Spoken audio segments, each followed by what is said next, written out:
എല്ലാ കൂട്ടുകാർക്കും പുതിയൊരു വീഡിയോയിലേക്ക് സ്വാഗതം.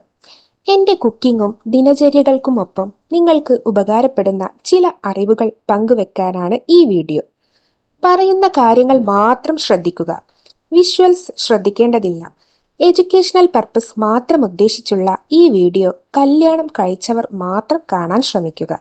വീഡിയോ ഉപകാരപ്രദമാണ്, മറ്റുള്ളവരും അറിയേണ്ടതാണ് എന്ന് തോന്നുന്നുവെങ്കിൽ ഷെയർ ചെയ്ത് സപ്പോർട്ട് ചെയ്യാൻ മടിക്കരുത്.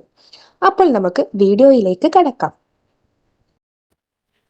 യോനി വെയിൽ കൊള്ളിക്കുന്നത് കൊണ്ട് എന്തെങ്കിലും കുഴപ്പമുണ്ടോ എന്നൊരു സംശയത്തിനുള്ള മറുപടിയുമായാണ് ഇന്നത്തെ ഈ വീഡിയോ നിങ്ങൾക്കായി ഷെയർ ചെയ്യുന്നത്.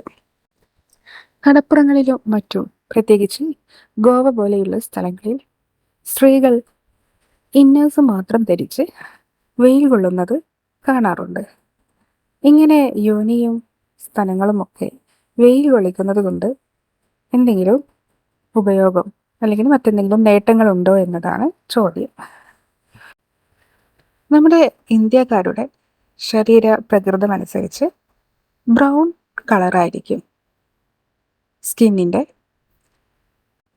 കളർ എന്ന് പറയുന്നത്. അതുകൊണ്ട് തന്നെ രഹസ്യഭാഗങ്ങൾ അതിനേക്കാൾ കുറച്ച് ഇരുണ്ടതാകാനും സാധ്യതയുണ്ട്.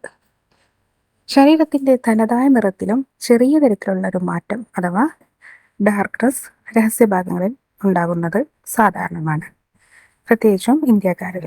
എന്നാൽ വിദേശികൾ, അതുപോലെ അത്തരം സ്ത്രീകൾ, പുരുഷന്മാരും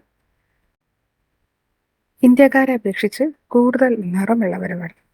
അതുകൊണ്ട് തന്നെ അവരുടെ ശരീരത്തിനും രഹസ്യഭാഗങ്ങൾക്കും ഇതേപോലെയുള്ള നിറം ഉണ്ടാകുന്നു.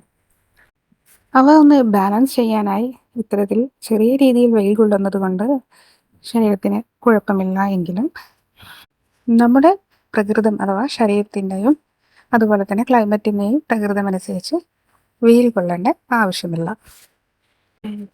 ഈർപ്പമുള്ള യോനിഭാഗം വരണ്ടതാക്കുവാനും യോനിഭാഗം കൂടുതൽ ആരോഗ്യമുള്ളതാക്കുവാനും വേണ്ടി യോനി മസാജിങ് കഴിഞ്ഞതിന് ശേഷം വിദേശികൾ ഇത്തരത്തിൽ വെയിൽ കൊള്ളുന്നത് സാധാരണമാണ്.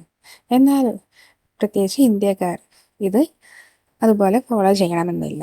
കാരണം അവരുടെ സ്കിന്ന് അത്തരത്തിലുള്ള ടൈപ്പാണ്. അതുകൊണ്ട് തന്നെ വെയിൽ കൊണ്ട് അത്തരത്തിലുള്ള പരീക്ഷണങ്ങൾ ചെയ്യേണ്ടതില്ല.